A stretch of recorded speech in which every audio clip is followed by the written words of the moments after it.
Bonjour, Bonjour, c'est bon, personne. on est en direct. Ouais.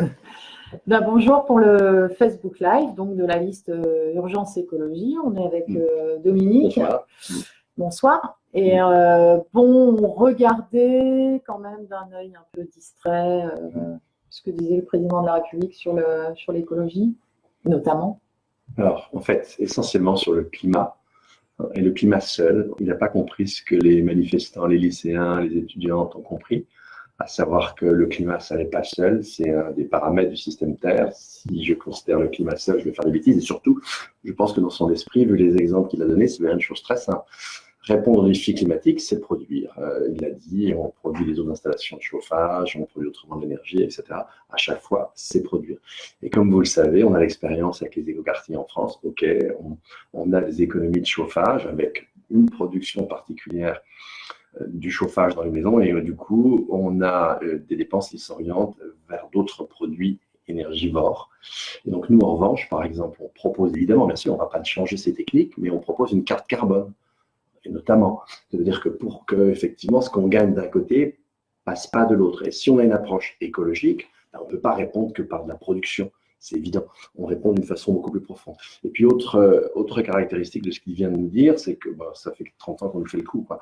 Il a créé il n'y a pas longtemps un conseil climatique. Maintenant, il crée un conseil de défense écologique. Et il dit écologique alors qu'il a parlé que de climat.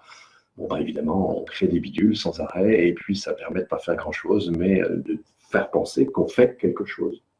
C'est l'objectif, me semble-t-il. C'est l'écologie des faux-semblants. Exactement, c'est l'écologie des faux-semblants. On est habitué depuis 30 ans et c'est extrêmement efficace puisque tous les Peut-être qu'il y a quelque chose sur lequel on peut revenir, peut-être pour approfondir, c'est le fait de dissocier en fait l'enjeu climatique de l'effondrement du vivant, de la raréfaction des ressources. Des pollutions et leurs effets sanitaires. Donc, ce qui est quand même la caractéristique mainstream qu'on abordait dans le manifeste de l'écologie intégrale, en fait, c'est-à-dire une dissociation du climat par rapport à la globalité du processus et de la trajectoire. Alors, j'ai trouvé curieux qu'il s'exprime comme ça, alors qu'il y a le rapport de l'IPBES.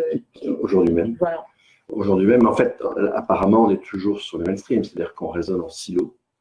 On prend un problème, on donne une solution. Alors qu'en matière d'écologie, justement, on est confronté à la question des limites planétaires et tous les indicateurs sont interdépendants les uns vis-à-vis des autres. En fait, le problème, c'est changer le système, mais c'est pas en changer un petit bout, ce qui, évidemment, n'est pas d'une efficacité vraiment importante. C'est le moins qu'on puisse dire. Mais là, ça ne rentre pas. C'est une question de référentiel mental qui n'est pas compris. Alors, on va prendre les questions qui avaient déjà été déposées. Alors, que pensez-vous de l'idée d'augmenter la garantie légale sur les biens de consommation à 10 ans progressivement? C'est quelque chose qui se fera et qui n'est pas une chose idiote dans la mesure. C'est pas du tout le cas aujourd'hui. Oui, c'est pas du tout le cas, mais c'est bien dans les tuyaux. En tout cas, on nous présente ça. Oui, ça fait partie de toute une série de mesures de durabilité. Alors, étant donné qu'il faut aussi faire attention, ce qui serait bien, c'est qu'avec ce genre de garantie, c'est qu'on ait aussi des biens qui soient modulaires. Ce qui est intéressant, c'est que, on puisse réparer, changer une pièce d'un bien qui va plus vite, qui est défectueux, sans changer la totalité du bien. Donc, l'histoire des 10 ans, alors c'est intéressant, ça veut dire autre chose. Ça veut dire que les producteurs garantissent le fait qu'ils ont des pièces à fournir pour X années. En fait, là encore, il faut quelque chose d'un petit peu plus systémique, mais ça fait partie d'un ensemble qui est un ensemble intéressant. Alors, après, il y a une question de Vincent. Quelle est la stratégie d'urgence écologie pour les européennes et les échéances suivantes? Quel est votre programme? Oula, alors, pour les échéances suivantes, je vais te laisser répondre. En tout cas, en un mot, vous le savez, on l'a dit plusieurs fois, ce qu'on cherche à faire, c'est donner une réponse politique, de la construire. Donc, les européennes, c'est qu'une marche d'escalier, il y en aura bien d'autres. Une réponse politique, au moins à cette partie de la population qui est tout à fait consciente de l'urgence des problèmes, de la situation, du caractère dramatique. Enfin, on parle d'effondrement. Moi, j'aime bien mettre un S, de parler au pluriel. Vas-y, développe. Pourquoi il faut mettre le S. Pourquoi il faut mettre le S? Parce que il faut sortir un peu des scénarios de fiction et de cinéma. Bon, vous n'allez pas avoir du jour au lendemain sur toute la planète absolument plus rien dans tous les supermarchés à la même heure, au même moment. Vous imaginez bien qu'on est en train disons, de heurter les limites planétaires. On a des difficultés qui vont venir crescendo, mais d'horizons différents, qui ne vont pas du tout s'exprimer de la même manière à tel ou tel endroit, même en matière d'énergie. Bon, on peut avoir un défaut là, et puis dans tel territoire, on va avoir par exemple de la micro-hydraulique, je sais trop quoi, qui va marcher. Enfin, on n'aura jamais un clash et un crash général à instant T sur toute la planète. Ça, c'est un pur fantasme. Mais on ne cessera d'avoir des difficultés qui vont aller crescendo. Ça, en revanche, c'est clair. D'où, effectivement, nous, ce qu'on propose, c'est-à-dire une stratégie de résilience, hein, de nous donner les moyens, et de les préparer maintenant, de réagir, de faire face et de maintenir des choses essentielles. Et sur le projet, alors en fait, le projet d'urgence écologie, on ne l'appelle pas le projet, on l'appelle les fondations. Parce qu'en fait, on considère que la gravité et le caractère inédit et sans précédent dans l'histoire humaine de ce qu'on a affronté fait que des politiques ou des citoyens qui candidates en fait à représenter d'autres citoyens qui viendraient et qui diraient moi je sais tout, surtout j'ai toutes les réponses.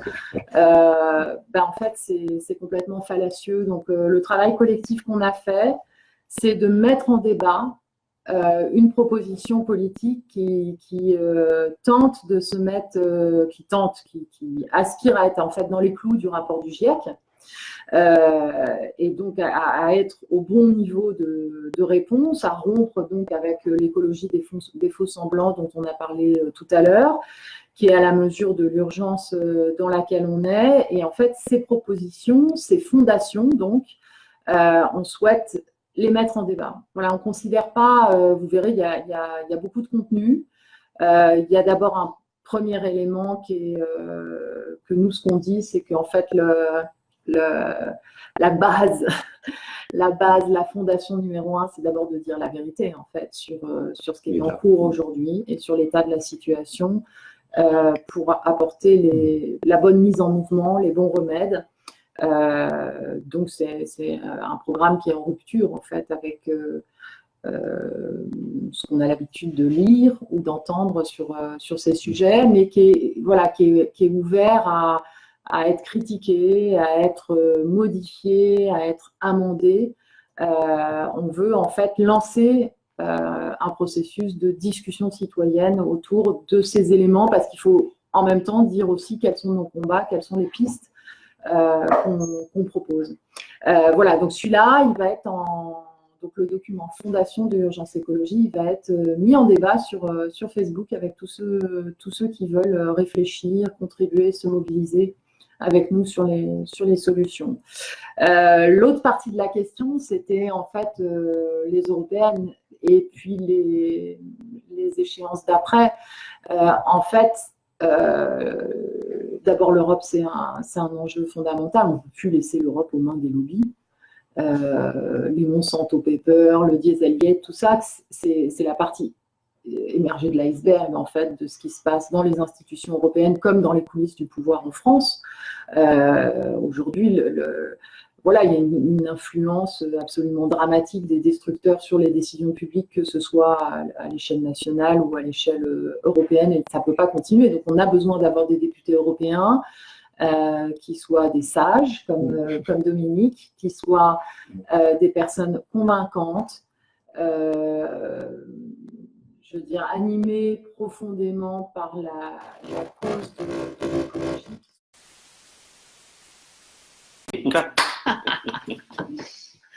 Bon, désolé pour l'interruption et les galères techniques. Du coup, voilà, on n'a plus la webcam. Et déjà, voilà, c'était la première urgence. Et si ceux qui reviennent peuvent nous dire si on entend le son, c'est sympa. Voilà, donc mettez-nous des petits signes pour pour nous dire si vous nous entendez. Voilà, donc avec tout ça, on en était à parler en fait des fondations, ouais. Et des propositions. Et des étapes suivantes. Et des étapes suivantes, voilà. Et tu voulais ajouter quelque chose au Non, moment... je l'ai ajouté, en gros. Après, j'ai fini et là, on nous a dit qu'on nous entendait pas bien. D'accord. Ok, on entend bien, yes. Merci. Super. Merci. Génial. Alors, allons-y, on continue, puis envoyez les questions aussi. Alors, ça, une question qui revient plusieurs fois. Pourquoi ne pas avoir rallié Europe Écologie Les Verts, demande Yann. Bon, alors, en fait, si on veut aborder sérieusement nos sujets, il ne faut pas qu'on soit seul. Il faut qu'il y ait une espèce d'émulation. Le jour où il y aura 2-3 listes qui seront vraiment sur les enjeux écologiques, il y a une espèce d'enrichissement, etc. Le problème pour le moment, c'est qu'on est pratiquement les seuls à répondre à la hauteur des enjeux. Par exemple, Europe Écologie Les Verts, c'est agroécologie 2050, ou je ne sais plus, enfin bon, Horizon Très Langue, vous savez, ça a été diffusé par Euractiv, ce qu'ils ont signé en matière de glyphosate, justement au Parlement européen. Bon, le plan finance climat, c'est très très bien, il faut le faire, mais si vous voulez, ça ne permettrait en aucun cas de répondre à ce que demande le GIEC, c'est-à-dire diviser à l'échelle mondiale, bon, plus pour nous, en 12 ans par 2 les émissions. Vous imaginez que c'est pas avec des infrastructures qui durent 30, 40, 60, voire plus d'un siècle, vous n'allez pas en 12 ans changer ces infrastructures. On l'a dit tout à l'heure, même si vous changez votre voiture, si vous changez votre chaudière, etc., c'est très bien, mais si ça repart en dépenses énergétiques ailleurs, en termes de bilan global, vous n'aurez rien fait. Donc là, on reste très souvent avec nos collaborateurs, sont évidemment pas des ennemis, vous imaginez bien, on reste quand même sur des mesures très très classiques. Et je suis désolé, c'est un peu polémique ce que je vais dire, mais enfin, il y a quand même pas mal de LV qui sont passés à LRM, il y a sans doute une raison à cela. Voilà, donc pour le moment, on a besoin d'insuffler un souffle nouveau, de dire non, nous on veut vraiment répondre aux enjeux, on veut vraiment tenir compte des connaissances qui sont les nôtres et qui s'approfondissent et répondre à ce niveau-là. C'est absolument pas le cas. Donc voilà, il fallait qu'on existe et nous sommes là. Pour compléter, moi j'ajouterais qu'en fait on entre dans une nouvelle période. Et que cette nouvelle période, elle a besoin d'un nouvel outil, en fait, d'un nouvel instrument qui essaye de travailler à rendre l'écologie largement majoritaire dans la société française, qui exprime le fait que cette cause, désormais, en fait, elle rend complètement caduque et obsolète les clivages partisans tels qu'on les considérait, puisque maintenant, en fait, on est face à un enjeu de vie ou de mort, et que dans ce moment-là, la question, c'est qu'il faut plus d'écologistes, pas moins. Et nous, c'est ce qu'on exprime. Par exemple, plein de gens, pour des raisons sur lesquelles moi, j'ai même pas envie de m'étendre, en fait, mais ont envie de voter pour l'écologie, mais voteront jamais pour Europe Écologie Les Verts, pour plein de raisons. Il y a telle ou telle chose qu'ils ont fait dans le passé. Voilà, donc nous, on doit amener, en fait, de nouvelles personnes à s'engager dans la démocratie, à voter pour l'écologie. C'est ça la démarche de notre liste. Et puis, il y a un débat de fond qui rejoint ce que tu viens de dire, en fait. C'est sur la notion de transition.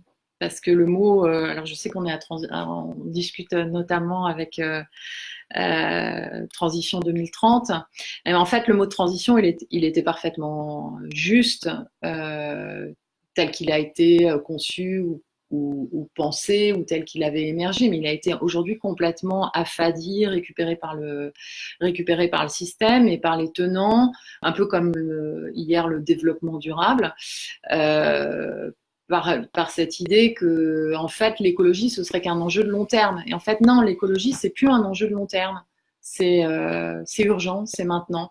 Donc c'est plus effectivement des échelles de temps où par exemple on pourrait se dire qu'on peut organiser la sortie des pesticides sur 15 ans. Non, je suis désolée, moi, au regard de ce que je vois sur l'impact sur la santé humaine, sur les insectes, sur les fleurs des champs, on ne peut pas continuer encore avec 15 ans de pesticides et de produits chimiques massivement épandus dans la nature au travers du modèle agricole. Il faut être sur des changements qui sont beaucoup plus radicaux, comme le disent toute une série de conclusions de travaux scientifiques que tu évoquais.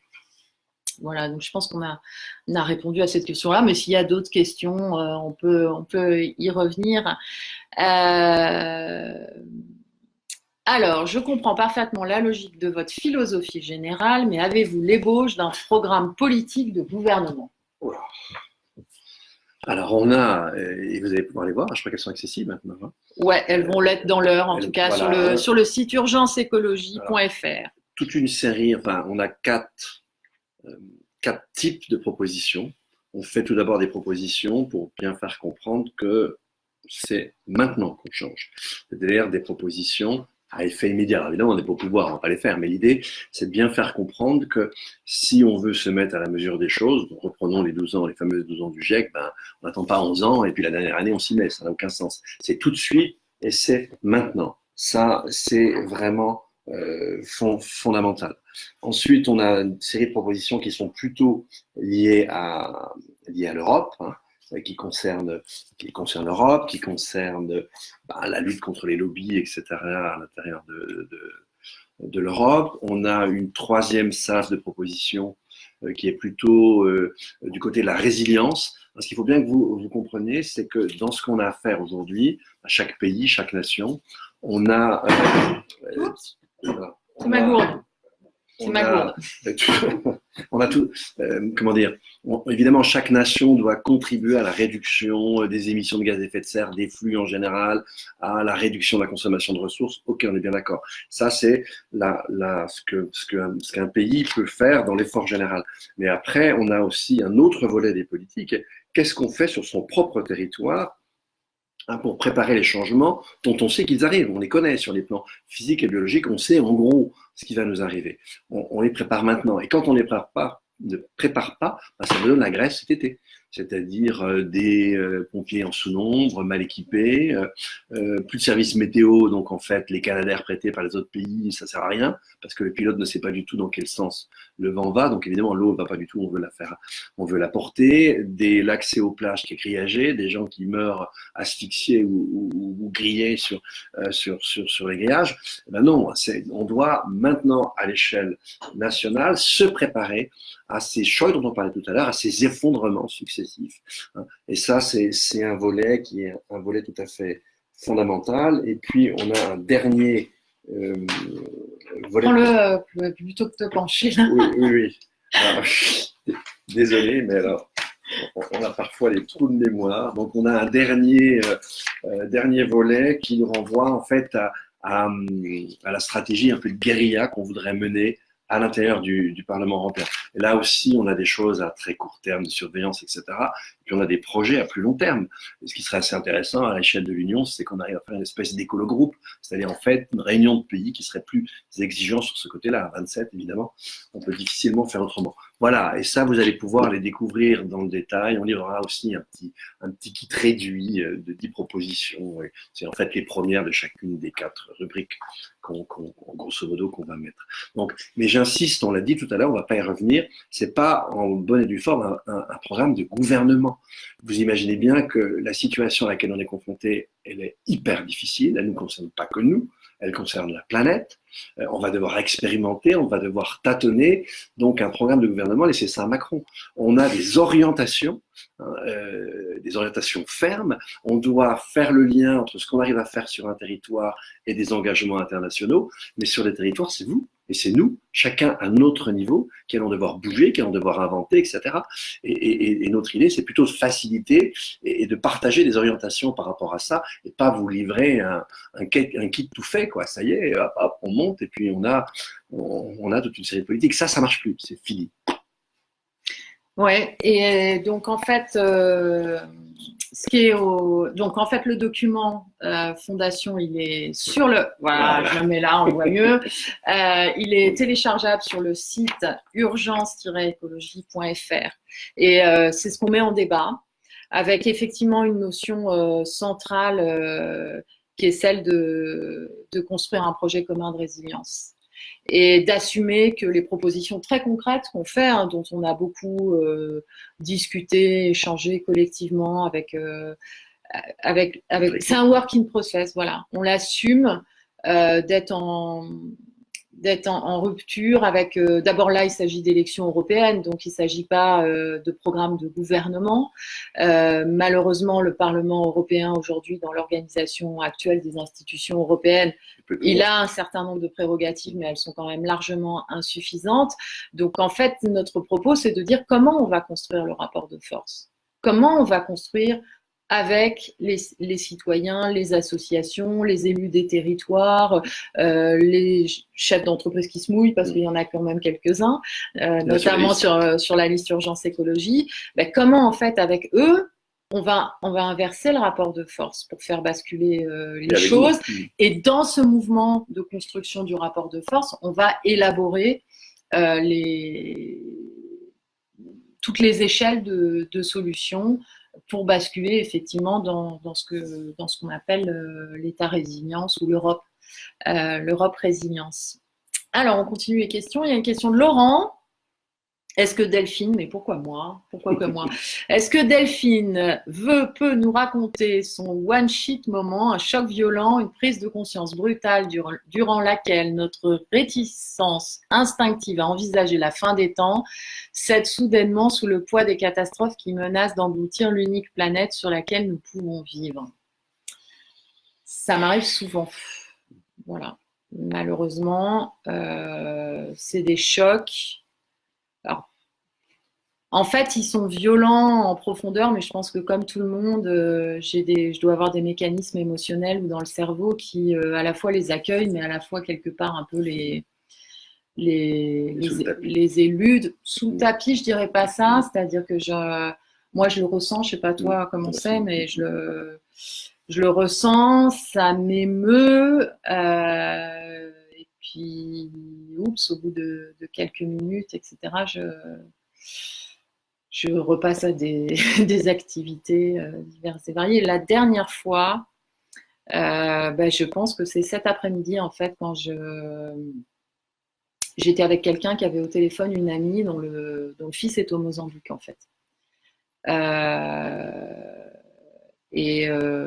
En fait, je crois qu'on ne sait pas le quart du cinquième de ce qui se passe réellement au Mozambique, voilà, dont les médias français, hormis quelques-uns, n'ont quasiment pas parlé. Et en fait, elle nous disait à quel point c'est totalement effrayant. Voilà, et je peux ressentir des émotions comme ça aussi, en fait, quand je vais dans des coins de nature que je connais bien. Et par exemple, là, le niveau de sécheresse qu'on constate partout, enfin, je ne sais pas si vous, là, ceux qui nous regardent, vous avez eu l'occasion, par exemple, le week-end dernier, d'aller vous promener dans la nature. Un mois d'avril, normalement, c'est humide. Les sols sont humides en profondeur, et là, c'est pas du tout le cas. Et moi, là où j'étais, c'était dur comme du béton. Et en fait, c'est des tout petits signaux, enfin très très tangibles, mais en fait, on a vraiment le constat de cette souffrance des milieux naturels, qu'il y a un truc qui tourne plus rond du tout. On peut ajouter un exemple que tu donnes. En ce moment, il y a à nouveau des incendies de forêt en Suède. Vous imaginez des incendies de forêt en Suède fin avril, et en Iran, c'est un peu comme le Mozambique. Hein. La quasi-totalité des régions sont complètement sous l'eau en ce moment. Donc évidemment, vous avez raison. Sur un plan émotionnel, quand on regarde ça en face, pas évident. Alors justement, question forêt. C'est une question de David. On parle à raison beaucoup d'agriculture et de la nécessité de développer une agroécologie, et à raison. La forêt est la grande oubliée des débats. Il a raison, David. En général, comme en témoigne très récemment Gaspard Dallens, journaliste chez Reporter, avec son bouquin Main basse sur la forêt. On assiste à une industrialisation de la forêt française qui représente un tiers de notre territoire national. Pensez-vous qu'on puisse mettre davantage un coup de projecteur sur notre patrimoine forestier commun qui est en train de suivre, avec un décalage de quelques décennies, la même trajectoire que l'agriculture intensive? Oui, tout à fait. Alors, complètement à l'envers. Là, j'étais il y a 15 jours à Poligny avec quelqu'un qui pratique l'agroforesterie. C'est-à-dire qu'il entre les arbres, fait des C'était à la plantations. bascule? Non, c'était pas du tout. Ah non, c'était pas. Non, c'était. J'ai Non, confondu c'est pas- Poligny et Pontivy. non, Voilà. non, pas du tout.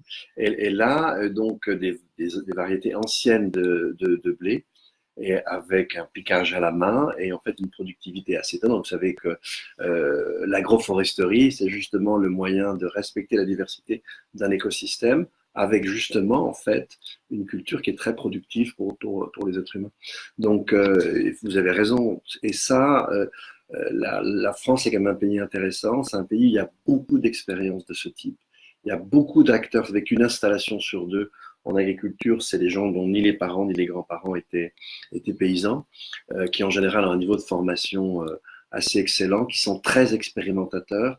Donc, effectivement, de pouvoir donner, de pouvoir aider toutes ces expériences, c'est fondamental dans une optique de résilience de fond, là, pour le coup. Et effectivement, dans notre programme, si vous voulez, alors effectivement, conversion à l'agroécologie en 3 ans, retour vraiment d'une main-d'œuvre non négligeable à ces activités, encouragement de toutes ces activités et transformation extrêmement rapide. Il faut très vite restaurer les sols, redonner à la faune la possibilité de survivre au lieu de continuer à la dézinguer. Ouais, et puis l'industrialisation en fait du mode d'exploitation forestier, c'est une hérésie à tout point de vue en fait. C'est une hérésie du point de vue climatique parce qu'en fait, on est sur la logique de faire pousser vite des arbres qu'on va couper jeunes, donc en termes de stockage de carbone, c'est n'importe quoi. Et puis c'est une hérésie pour la biodiversité. Et voilà, c'est une catastrophe. Et j'ai été très, très sensibilisée à ces aspects, en fait.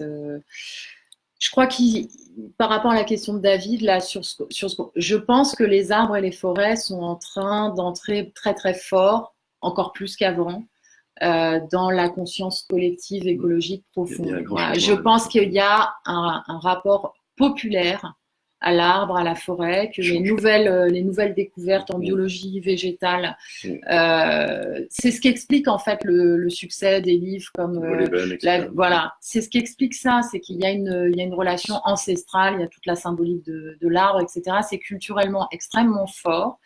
Et donc oui, on peut passer de la prise de conscience sur l'arbre, sur la reconnaissance des droits des arbres, pour laquelle je milite, à celle des forêts, qui sont en fait un organisme vivant extrêmement, extrêmement complexe et qui a besoin de diversité, de biodiversité. Je voudrais rajouter à David, parce qu'il a l'air de vraiment bien connaître le sujet. Ouais. Bah, c'est le moment, il faut nous aider. Si vous avez des propositions, si vous avez des exemples à donner, des conseils, vous y allez à fond. Nous, on ne peut pas tout savoir. On a besoin de tous les acteurs sur le terrain. Là, vous y allez. Alors,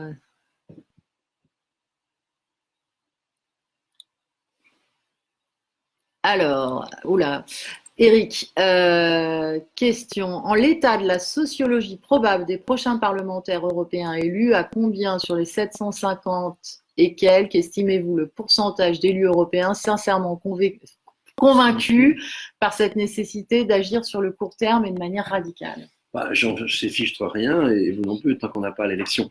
L'intérêt des élections européennes, c'est qu'elles permettent des surprises. Et donc, à 1 mois d'élection, ce qu'on doit faire, c'est susciter le maximum de chances pour qu'on ait d'excellentes surprises. Alors déjà ici en France, mais évidemment, vous imaginez bien qu'il y a dans d'autres pays des acteurs qui partagent ce qu'on vous dit, puisque de toute façon, le fond, c'est une littérature internationale.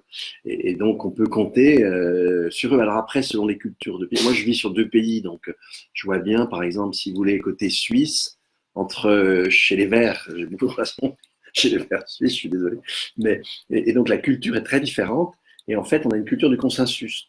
Donc, les gens les plus radicaux, ils quittent pas un parti, même si c'est le mainstream qui est devant. Et donc, forcément, dans les élus que vous aurez, alors pas de Suisse, puisqu'il n'y en a pas, ils ne sont pas en Europe, mais que ce soit en Allemagne et tout, il y a des pays où il y a un peu aussi cette culture de consensus. Vous aurez toujours dans les élus des gens dont nous serons beaucoup plus proches. Et l'idée, c'est très vite les identifier et très vite travailler avec eux. Alors, il y avait justement une question, c'était les liens éventuels ou connaissance éventuelle avec les écologistes belges? Ah ben, moi, Il je y vais a les voir Olivier demain. de Schutter qui Oui, est oui, candidat. oui, Olivier de Schutter, il n'y a pas de problème. Mais Mm. moi, je vais demain, je participe demain, je suis invité par la revue Imagine. La semaine d'après, je retourne à Louvain avec Charlotte Luix. Je connais quelques écolos au sens belge du terme, c'est-à-dire leur parti. Et c'est très important, évidemment, qu'on travaille tous ensemble. C'est évident. Enfin, pour moi, qui suis un académique, c'est une chose archi évidente. On ne fait rien tout seul dans son coin, c'est idiot. Donc la première chose qu'on va faire, c'est ce que vous dites. Et là encore, bah, aidez-nous. Vous dites, ah, celui-là, il est vachement intéressant. Et s'il est lu, allez vite le voir, etc. Là, vous nous aidez aussi. Alors, je continue les questions. Dans les Alpes-Maritimes, tout va bien. Ah, les bateaux de croisière. Ouais. Point d'effondrement ici. C'est Jamila qui dit ça. Il y a d'énormes problèmes de pollution, vous le savez, je pense, avec les bateaux, notamment dans tous les grands ports, notamment Marseille. Jamila, on peut lui donner une réponse qui est assez claire. En fait, ce dont on se rend compte maintenant, c'est que la richesse, c'est un pouvoir supérieur de détruire le climat, de détruire le vivant, de détruire les ressources. Et on ne peut pas écologiser une société sans resserrer. Alors effectivement, par rapport à vos bateaux dans les ports, etc., et par rapport à d'autres dépenses, ben, si on met en place quelque chose comme une carte carbone, ben, ça va assez vite forcer à devenir plus raisonnable par rapport à certaines dépenses complètement superfétatoires. Alors, il y a une question d'Anne-Marie. Parlez-vous enfin de l'expansion démographique humaine et de ses conséquences sur la biodiversité, les ressources, etc. Aucun parti écolo n'en parle.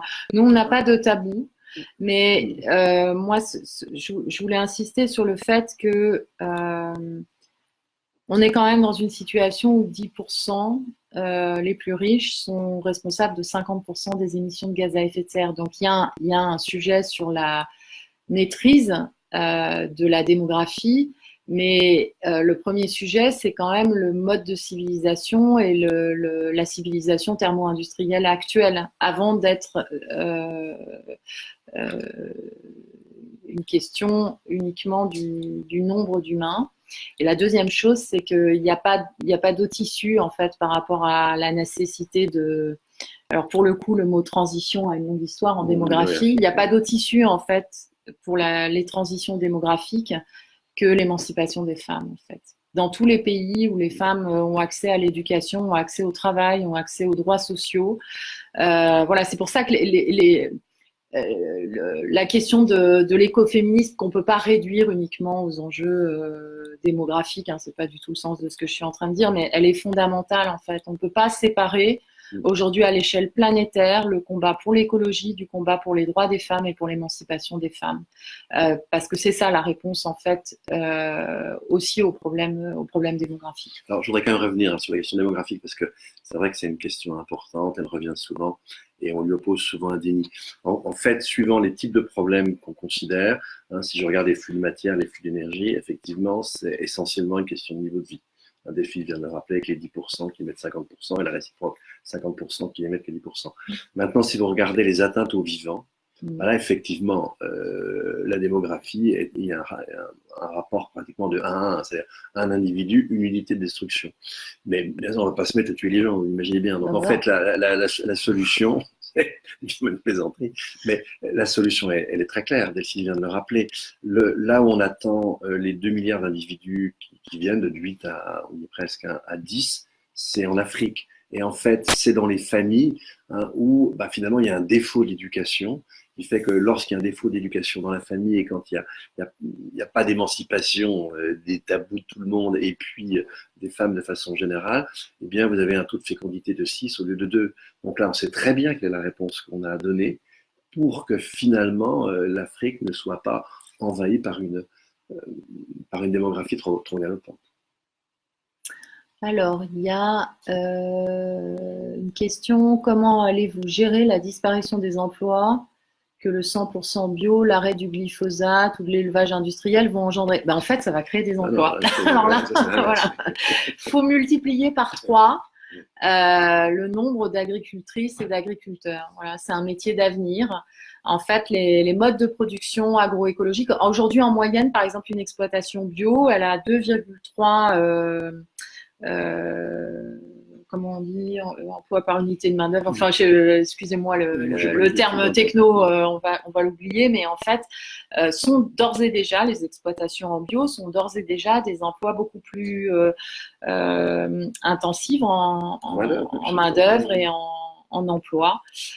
Donc, agricultrice et agriculteur est un métier d'avenir et ce qu'on évoque aussi dans le document fondation, c'est la nécessité de rapprocher en fait les lieux de production agricole des endroits où on vit. Donc, c'est tous les enjeux liés au circuit court. Donc, en fait, autant il y a des domaines dans lesquels il faut assumer une destruction de valeur et donc une destruction d'activité économique et d'emploi. Donc, par exemple, vous voyez quand la valeur de Bayer Monsanto s'effondre et qu'ils annoncent 12 000 suppressions d'emplois, moi je suis triste pour les salariés concernés, mais en même temps je souhaite la dévalorisation massive des actifs des destructeurs, je sais pas moi, Total, la Société Générale, si elle continue à mettre de l'argent par exemple dans les fossiles. Donc, il y a une destruction de valeur à organiser dans les activités les plus destructrices. Pour le reste des activités, il faut organiser les choses de façon et les transformations de façon graduelle. Mais en fait, il faut aller vers ce qu'on appelle, nous, la sécurité sociale écologique. C'est-à-dire que par rapport aux secteurs qui vont être impactés par les transformations, il faut avoir une couverture sociale qui permet d'organiser la transformation des emplois et d'organiser la sécurité sociale qui va avec ces transformations. Et si tu permets, je voudrais rajouter quelque chose. Là, il y a des menaces pour l'emploi, et c'est plutôt que le numérique, hein, et une certaine compréhension et un certain usage de l'intelligence artificielle. En fait, plus on écologise une société, moins on dépense d'énergie fossile, et plus vous avez de recours à la main-d'œuvre et à l'intelligence humaine. Alors, il y a Yann qui dit « Réparer coûte cher, racheter un bien neuf coûte parfois moins cher ». Que de réparer. Ne pourrait-on pas transférer le poids de la fiscalité de la main-d'œuvre vers la matière première? Alors, peut-être ça rejoint l'idée aussi de TVA circulaire. Je peux expliquer ce que c'est que cette TVA. C'est aujourd'hui, elle a un double intérêt. Elle a un intérêt pour ramener et inciter les gens à acheter des biens plus propres, mais aussi elle permet aux revenus les plus modestes aujourd'hui d'acquérir ces biens, ce qui n'est pas le cas dans le marché ordinaire. Dans le marché ordinaire, plus vous dézinguez, plus votre produit est sale et plus c'est la collectivité qui prend en charge. En revanche, si vous voulez mettre sur le marché un bien qui est plus exigeant, dont les coûts environnementaux, ce qu'on appelle les externalités négatives environnementales, sont réduites, ben là, vous le prenez sur vous. Et du coup, ça devient un bien plus cher. Je vous donne un exemple. Une poêle Seb recyclée, en aluminium recyclé, c'est pas simple d'avoir un aluminium recyclé de qualité. Elle coûte plus cher que la poêle qui est pétée de carbone et qui est dégueulasse. Et donc, en fait, si on fait je suis désolé, mais si on joue sur un différentiel de TVA de 10%, sur la TVA 19,6, on fait un abattement de 10% sur la poêle qui, elle, au contraire, détruit moins. Du coup, elle va se retrouver au moins au même prix que la poêle sale. Et donc, si vous avez moins d'argent, vous pourrez aussi acheter cette poêle. Et c'est vrai pour les voitures, c'est vrai pour d'autres choses. Alors, là, jouer sur la fiscalité, et bien sûr, du coup, pour récupérer, il faut peut-être augmenter d'un point de TVA par ailleurs. Enfin bon, ça, c'est de la cuisine. Mais ça, c'est vraiment très important. Et ça, évidemment, c'est un instrument sur lequel on tient à jouer parce qu'il est vraiment fondamental. Et c'est aussi un instrument de justice. C'est un instrument où la justice est une justice environnementale. Et ça, c'est très important pour nous. Alors, il y a Vincent qui demande pourquoi n'êtes-vous pas mentionné dans ceci, et puis il envoie après un article que là je peux pas aller regarder, Vincent. En fait parce que les médias mainstream, nous on est sur une campagne très sur le web en fait, et qui compte sur vous, qui compte sur l'énergie des citoyens. En fait, les médias politiques français, ils ont jamais vu venir les évolutions du paysage politique. En fait, si on suit leur raisonnement, la vie politique française, c'est, vous voyez, un long récit linéaire dans lequel il ne se passe jamais rien. Et en fait, c'est pas comme ça, la démocratie. Et donc, en fait, tous ces articles, ils n'avaient pas vu venir, par exemple, le mouvement des Gilets jaunes non plus, hein, du tout. C'est pas les médias officiels qui ont décidé que les ronds-points en France devaient être occupés. Donc, c'est pas les médias officiels, même si c'est un autre sujet qui effectivement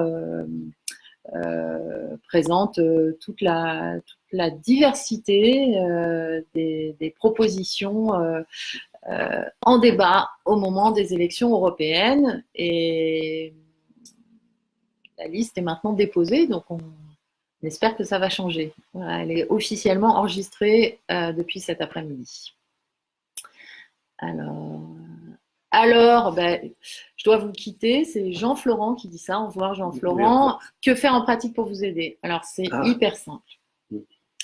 D'abord, participer au débat sur les contenus et sur le document fondation. On va créer un groupe Facebook, en fait, pour, voilà, on appelle ça le Forum des Terriens. Tous ceux qui veulent contribuer, discuter, envoyer des idées supplémentaires, critiquer une proposition qu'on a mis en débat, il faut y aller à fond. Ça, c'est la première chose. Deuxièmement, convaincre autour de vous, en fait. Faire connaître Urgence Écologie, diffuser nos idées, diffuser le bulletin de vote partout autour de vous. On a besoin de la mobilisation de tous les réseaux, tous vos contacts, tous vos amis. On a besoin de dons. Voilà, il y a 1001 façons de nous aider, organiser des apéros citoyens. Sur le site internet Urgence Écologie, vous trouverez aussi un petit kit qui s'appelle la campagne Do It Yourself sur le type d'action à organiser sur le terrain pour relayer la campagne. Voilà, qui est une campagne très décentralisée, déconcentrée. Donc, il y a vraiment plein de choses à faire pour nous aider et nous aider à nous faire connaître. D'abord, c'est ça la priorité. Alors, une première réaction sur Macron, on l'a déjà fait, ça. Hein, Ah oui, mais c'était dans l'autre vidéo. Ah ouais. Oui, alors on peut revenir très vite, hein. Mais en fait, déjà, premièrement, c'est coup classique. On a un problème, on propose un comité bidule, hein, donc je ne sais plus ce qu'il a proposé là, un conseil de défense écologique. Puis surtout, il faut caler sur le climat. En fait, maintenant, le climat, c'est un des paramètres du système Terre. Et n'oubliez pas, le climat, c'est quoi? C'est simplement les conditions optimales. Enfin, c'est ce qui ménage les conditions optimales d'existence des espèces qui vivent sur Terre. Donc, si vous dézinguez, si vous détruisez les espèces, il n'y a plus tellement besoin de climat, hein. Donc, en fait, il ne faut jamais séparer le climat des autres grands enjeux environnementaux. Et pourquoi Macron, lui, ne valorise que le climat? C'est que pour lui, lutter contre le changement climatique, c'est changer de bagnole, c'est changer de chaudière, c'est acheter des avions qui consomment moins, etc. Bon, ok, on a compris.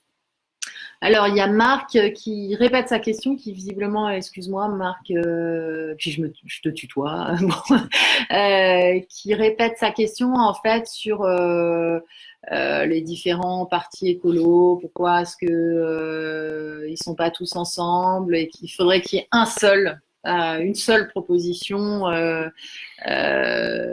pour l'écologie. Non, alors je suis désolé de contredire Marc, mais en fait, ce que dit Marc, c'est quelque chose qui revient souvent.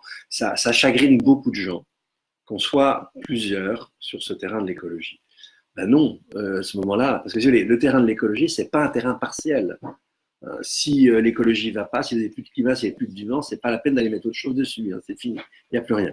Donc l'écologie, c'est le fond. Et puisque c'est le fond, et c'est vraiment ce qui va soutenir tout le reste, vous imaginez bien que si on est tous d'accord, si on veut vraiment le même truc, ça commence à être un peu totalitaire, cette histoire. Il faut de la diversité, il faut de la diversité culturelle et politique. Il faut qu'il y ait une émulation entre nous. Je sais pas moi, la France Insoumise, ils ont un prisme très social. Ça peut être très utile pour nous. De temps en temps, ah oui, tiens, ça, on n'a pas fait assez attention à ça. On ne peut pas fonctionner politiquement s'il n'y a pas une certaine forme de diversité. Et c'est au contraire, moi, ce qui m'attriste, c'est qu'il n'y ait pas de bonne liste écologique, c'est qu'on soit quand même trop proche du mainstream quand les gens parlent d'écologie. Si on était plusieurs à être sur notre longueur, au contraire, ça serait excellent. Et puis après, on pourrait effectivement travailler ensemble et s'enrichir les uns les autres parce qu'on aurait un prisme qui nous fait peut-être voir plus certains trucs, moins d'autres. Et c'est comme ça qu'on enrichit et qu'on arrive à construire collectivement quelque chose. C'est pas en étant tous rangés voilà, comme une fermeture éclair. Ça marche pas. Alors, qu'est-ce qu'il y a? Alors, il serait aussi bien de condamner tous ces industriels qui nous empoisonnent. Que comptez-vous faire? Tout à fait. Moi, je suis pour la mise en cause de la responsabilité pénale des destructeurs. Je suis pour ceux qui sont responsables. Hein, je veux dire, je parle pas des employés de telle ou telle compagnie, mais ceux qui, par exemple, en toute connaissance d'études scientifiques sur la dangerosité de tel ou tel additif alimentaire, de tel ou tel produit chimique, pesticides, etc., décident que ça peut continuer. Ouais, moi j'estime qu'ils ont une responsabilité pénale, mise en danger de la vie d'autrui, en toute connaissance de cause, en fait. Et oui, c'est criminel. C'est criminel et ça ne peut pas continuer. C'est le sens d'ailleurs des actions maintenant devant quand même les tribunaux, la justice, bon, contre des décisions de l'État aussi, parce que l'État, il est... Vous voyez, par exemple, si je prends l'exemple des pesticides, il y a un rapport de l'Inspection générale des affaires sociales qui dit qu'il y a un certain nombre de produits pesticides encore autorisés en France qui devraient être d'urgence, et ce rapport il date d'il y a plus d'un an, qui devraient être d'urgence retirés faute à mettre en cause la responsabilité des pouvoirs publics, parce que sur ces produits, on en sait suffisamment long en fait, sur leur caractère cancérogène, mutagène, reprotoxique, etc., pour que ça s'arrête. Et en fait, les ministres ne le font pas. Alors que maintenant, l'administration interne au ministère de la Santé a tiré le signal d'alarme en disant « mais là, attention, on ne pourra pas dire qu'on n'était pas au courant ». Voilà, donc oui, moi, les responsables destructeurs, je suis pour qu'ils soient poursuivis devant les tribunaux. Et on est des militants aussi de la reconnaissance des écocides, des militants de la reconnaissance des droits de la nature. On parlait tout à l'heure des arbres, des forêts, des animaux. Parce qu'en fait, tant qu'on continuera à considérer la nature comme un objet et non pas comme un sujet de droit, eh bien, il y a profondément, culturellement, dans nos sociétés, quelque chose qui continuera de pas tourner rond. Donc, première priorité absolue, la santé humaine, mais aussi la santé de la nature dans son ensemble. Et donc, oui, à la mise en cause, y compris pénale, des destructeurs. Faudrait-il que tout le monde fasse le diagnostic de l'effondrement? Demande Chris. D'une certaine manière, c'est une idée qui se diffuse, hein, que les effondrements sont derrière la porte. Bon. Et effectivement, c'est vraiment important. C'est quelque chose qui doit inciter à une action plus urgente, à la résilience. C'est aussi sans doute le seul moyen. Voilà, le système dans lequel on vit depuis 2 siècles, en fait, est un système qui nous condamne à mort. Et donc, effectivement, l'effondrement, c'est un peu comme la douleur par rapport au corps. C'est ce qui vous dit, mais il faut arrêter, ça n'a plus de sens. Donc oui, plus ça sera diffus, plus les gens en auront conscience, et mieux ça sera pour avancer. Alors, il y a Antoine qui demande, faudrait-il inviter Pablo Servigne dans votre campagne? Alors là, Pablo est un ami, hein, mais on se respecte les uns les autres. Lui, il ne veut pas s'engager directement politiquement, en tout cas publiquement. Il a un engagement citoyen, mais ça le regarde. Ça, moi, je ne vous en dirai rien, je ne sais pas, c'est son affaire. Mais en fait, on est proches, on a travaillé ensemble. Moi, je vous invite à regarder sur le site de la fondation Zoein, c'est-à-dire vivre en grec, hein, Z-O-E-I-N. C'était magnifique le débat que vous avez fait, c'était magnifique. On a fait au théâtre de Vidi, donc à Lausanne, où avec des amis musiciennes et musiciens, on a essayé de faire un dialogue scandé par la musique autour des émotions de l'effondrement. Voilà, je vous invite à regarder ça. Et moi, je fais bien la différence entre, je vais pas, je suis un peu cucu de dire ça, mais je vais pas emmerder tous vos amis pour voter pour moi. J'aimerais bien qu'ils le fassent, mais il faut savoir être respectueux de ces choses-là. Voilà, bon, pas demander au-delà de ce qu'il veut faire lui-même. Moi, je vais aller plus loin que ce que dit Dominique. En fait, je crois qu'aujourd'hui, on a besoin vraiment de fonctionner comme un écosystème, en fait. Tous ceux qui se battent pour la même cause. On a besoin de fonctionner, d'être profondément en rupture en fait avec la logique centralisée verticale de la Ve République et d'être dans la logique de la nature. La nature, elle fonctionne en réseau.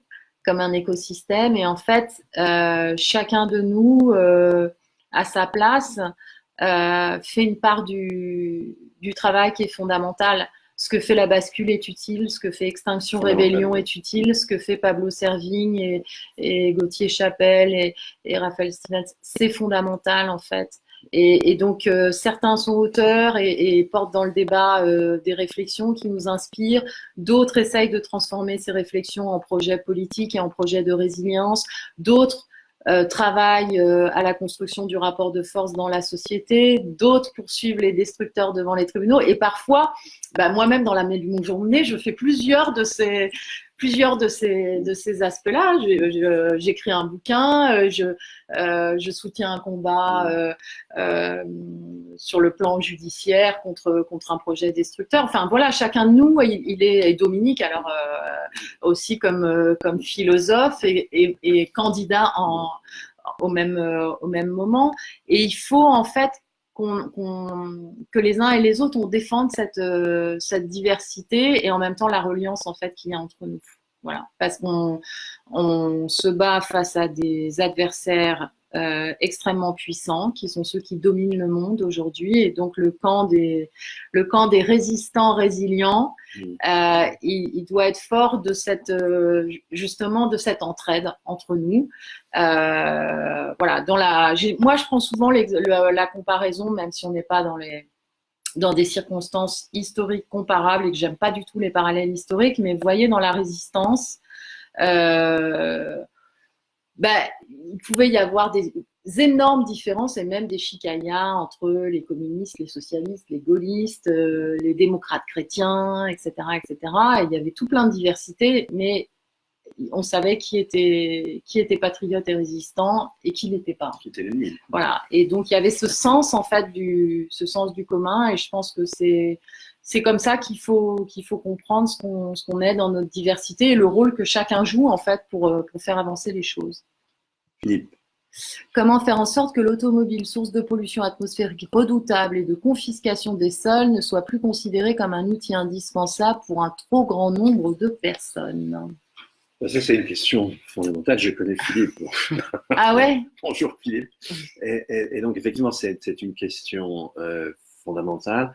Évidemment, elle se pose de façon différente. Philippe habite en Suisse, donc c'est pour ça que je le connais. Ah, et donc bonjour, là, Philippe. on a effectivement un réseau de transport en commun extrêmement dense, très bien cadencé. Si on regarde côté France, côté Europe, c'est pas le cas. Et toi-même, quand tu étais ministre, tu as fait justement, tu as commandité un rapport sur la question de la durabilité des transports. Et effectivement, le train est ressorti comme un élément clé. Et donc, sans développement des transports en commun, c'est clair que c'est chacun sa bagnole, et ça, c'est très clair. Moi, il y a un truc qui me frappe, c'est en fait, quand j'ai fait le rapport sur le Dieselgate, sur l'automobile, c'est qu'en fait, toutes les prévisions, vous savez, les prévisions de l'industrie automobile, les prévisions de l'État, du gouvernement, etc., c'est que le besoin de mobilité va continuer à augmenter. Donc, en fait, on est sur une logique où on continue le n'importe quoi.com de l'aménagement du territoire, on continue la rond-pointisation de la France, on continue les centres commerciaux à l'extérieur des villes, on continue la destruction des bourgs dans les communes rurales, qui est une catastrophe à force d'avoir mis tous les commerces dehors. Et du coup, la bagnole devient indispensable dans la vie quotidienne pour tout. Mais vraiment pour tout, pour emmener les enfants à l'école, etc. Et en fait, quand on est dans les débats sur la pollution de l'air, depuis le Grenelle de l'environnement, le débat s'est énormément focalisé sur l'offre de mobilité, c'est-à-dire transport en commun ou transport individuel, la nature du transport individuel, c'est-à-dire quel type d'automobile, quel type de technologie automobile. Et on n'a jamais parlé en fait de réduire les besoins de mobilité. Et aujourd'hui, il faut réduire les besoins de mobilité. J'avais cette discussion il n'y a pas longtemps avec Olivier Blon, qui est le président de l'association Respire, qui se bat par rapport à la première cause de mortalité en France, qui est la pollution de l'air. Eh ben, il faut aujourd'hui reconsidérer, réviser radicalement notre conception de l'aménagement du territoire. En fait, notre conception de... Vous voyez, quand par exemple, on implante une nouvelle entreprise loin, à la sortie d'un autoroute, etc., c'est plus possible, en fait, ces choix-là.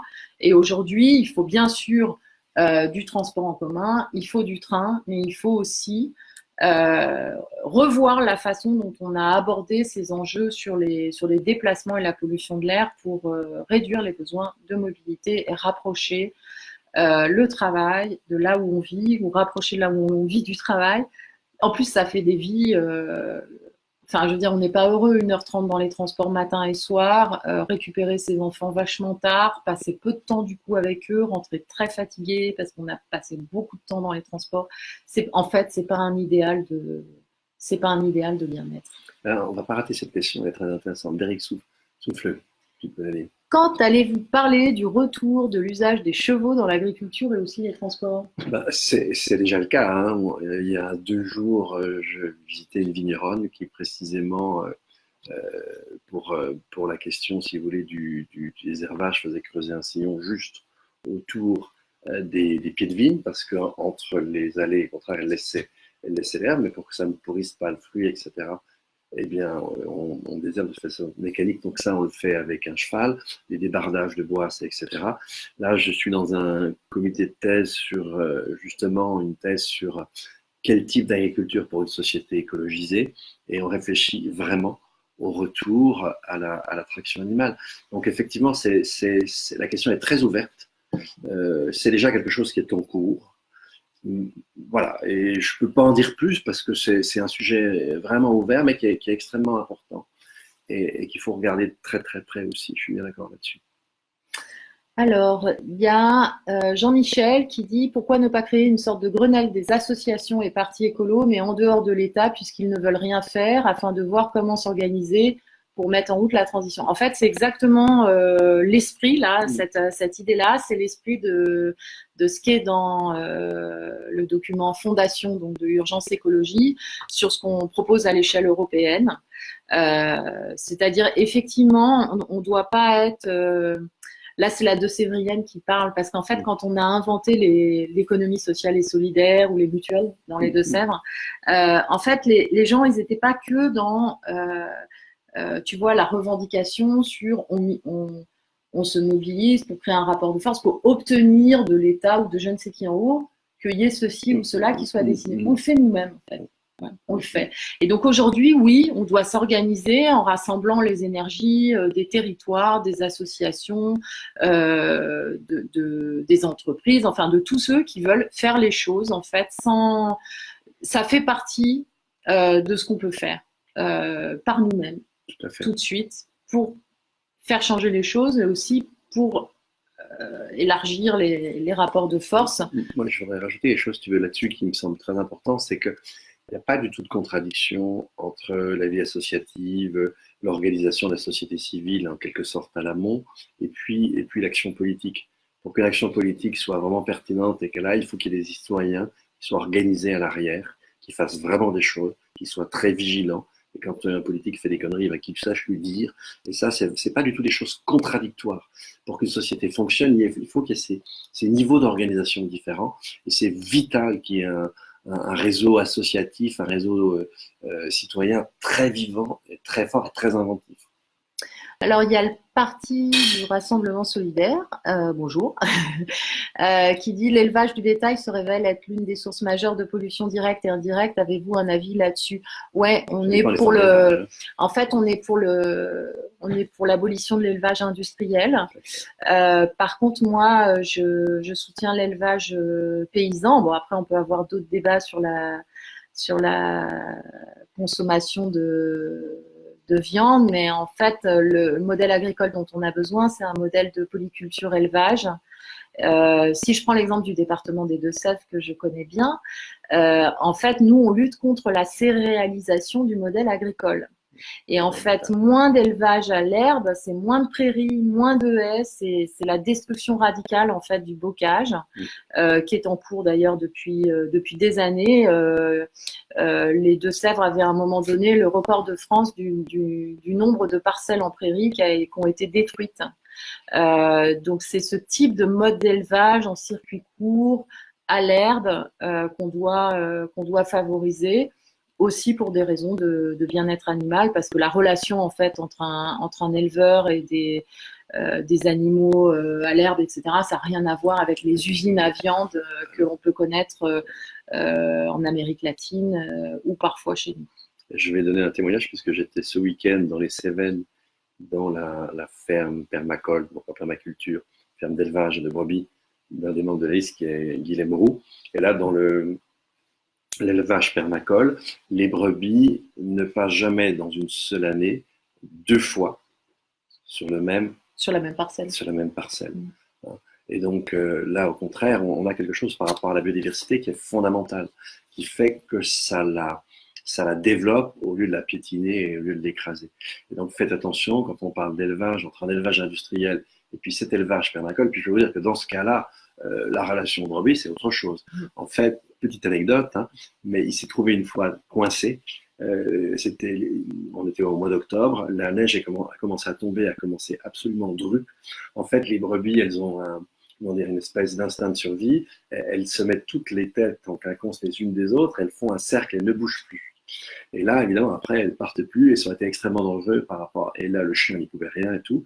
Eh bien, le berger, parce qu'il avait des relations un peu favorisées avec un certain nombre de brebis, en quelque sorte, elles l'ont aidé, elles lui ont permis de casser ça et de faire partir les brebis, de pouvoir quand même les rentrer à l'abri. Donc la relation d'un éleveur traditionnel à ces animaux, ça n'a rien à voir avec ce qui se passe dans l'élevage industriel. Faisons vraiment attention à ces différences. Ouais, et puis du coup, donc le message, c'est de réduire la consommation de viande. Ça, c'est très important, la diversification nutritionnelle, mais c'est surtout aussi de choisir quand on mange de la viande, d'où elle vient, qui l'a produite, dans quelles conditions.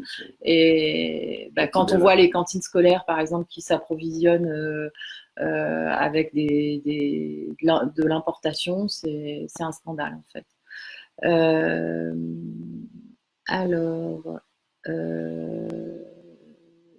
Politique du vélo, la France est en retard, oui. Comment vous positionnez dans le clivage droite-gauche?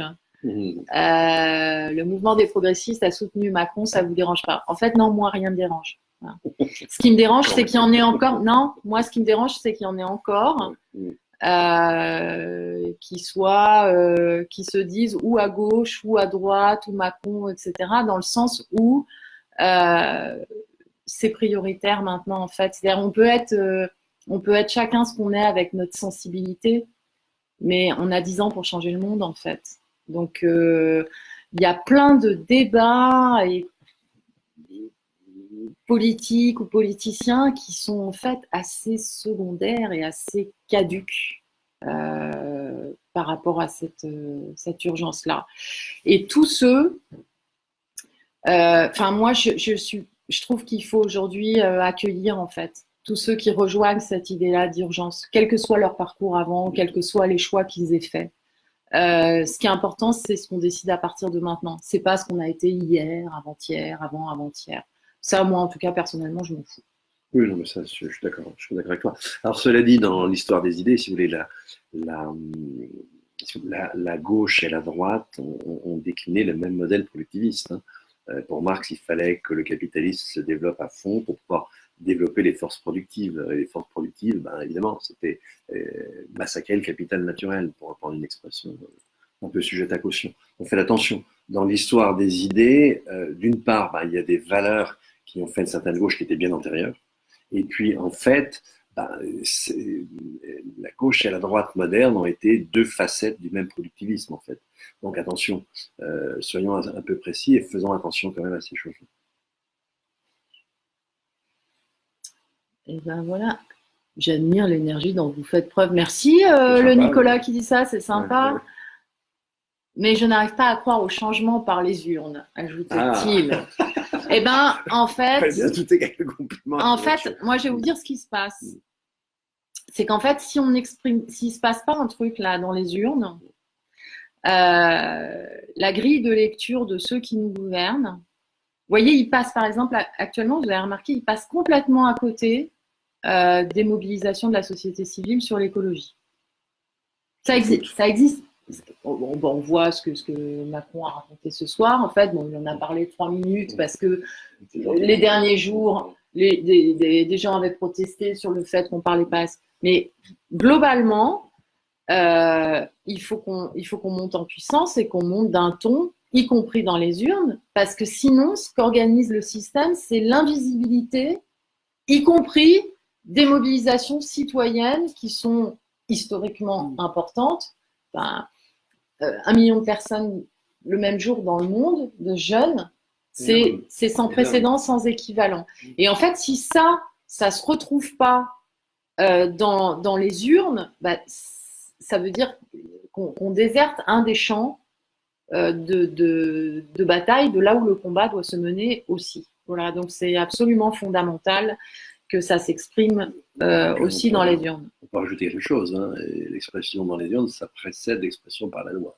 Voilà. Pas inintéressant. Voilà, tout à fait. Il faut se battre partout.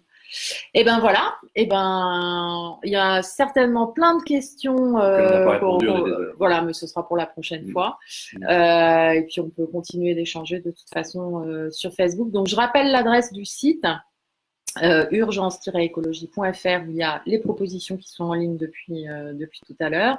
Et puis, il y a aussi un groupe Facebook qui est lié à la page Facebook sur laquelle vous êtes, Urgence Écologie, qui permet là direct de se mettre en discussion sur les propositions, de les critiquer, de les compléter, de dire mais ça va pas, vous avez oublié tel truc, ainsi de suite. Voilà, on a vraiment besoin de cet échange. Et en fait, bon, on utilise Facebook parce que ça existe et que c'était plus simple que de créer une autre plateforme compliquée. Donc voilà, allez-y, contribuez, postez, amendez, ajoutez. On enclenche cette mobilisation pour l'urgence écologique. Merci. Au revoir. Sur vous.